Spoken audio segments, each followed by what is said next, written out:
আমরা মুসলমানের সন্তানেরা যাদের ঈমান আছে তারা আজকে শপথ করি শেখ হাসিনার পতন না ঘটিয়ে, বাকশালের পতন না ঘটিয়ে আমরা আন্দোলন সংগ্রাম থামাবো না।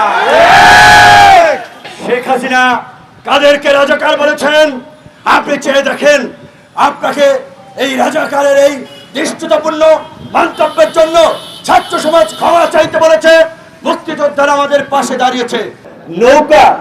নৌকা এখন এমন ঘৃণার প্রতীকে পরিণত হয়েছে যে বঙ্গবন্ধু শেখ মুজিবুর রহমান যেভাবে আওয়ামী লীগের নেতা কর্মীদের শেষ সময় উৎপাতে অত্যাচার নির্যাতন ব্যাংক লুট করে আরেকজনের বউ নিয়ে যায়, ধর্ষণ করে, সম্পদ লুট করে, মানুষকে পিটায়, জাসদের নেতা কর্মীদেরকে গুলি করে মারেন। এই অবস্থা যখন আওয়ামী লীগের বিরুদ্ধে মানুষের তীব্র ঘৃণা ক্ষোভ তৈরি হয়েছিল ৭৫-এ, আমাদের মহান নেতা বঙ্গবন্ধু শেখ মুজিবুর রহমান বুঝছেন এইটা এখন পয়সা গেছে। আওয়ামী লীগ বিলুপ্ত করে বাকশাল করেছিলেন।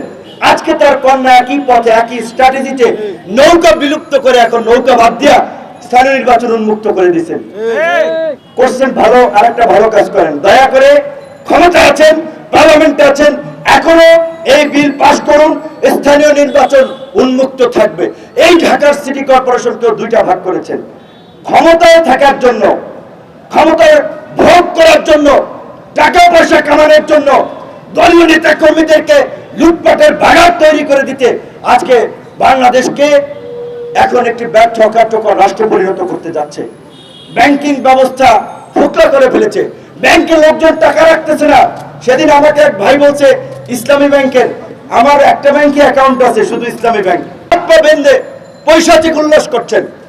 যেমনি ভাবে প্রতিনিয়ত মুক্তিযুদ্ধের ইতিহাসকে বিকৃতি করছেন, জনগণের সামনে ভোট এবং নির্বাচন নিয়ে মশকরা করছেন। মোদি ভারতে এত কিছুর পরেও একটা বড় ডেমোক্রেটিক কান্ট্রি, নির্বাচন হয়েছে, নির্বাচনকে তারা, জনগণের ভোটকে তারা বাতিল করতে পারে নাই, ঠেকাইতে পারে নাই।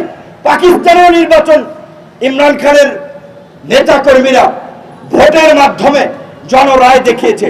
আজকে আমাদের দেশে ভোটের ন্যূনতম সেই ব্যবস্থাটা নাই। স্থানীয় নির্বাচন করছে এখন দলীয় প্রতীক উঠাই দিয়ে।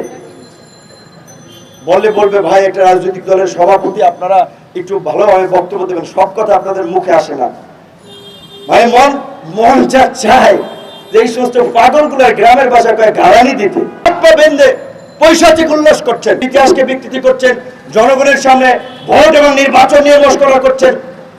মোদি ভারতে এত কিছুর পরেও একটা বড় ডেমোক্রেটিক কান্ট্রি, নির্বাচন হয়েছে, নির্বাচনকে তারা, জনগণের ভোটকে তারা বাতিল করতে পারে নাই।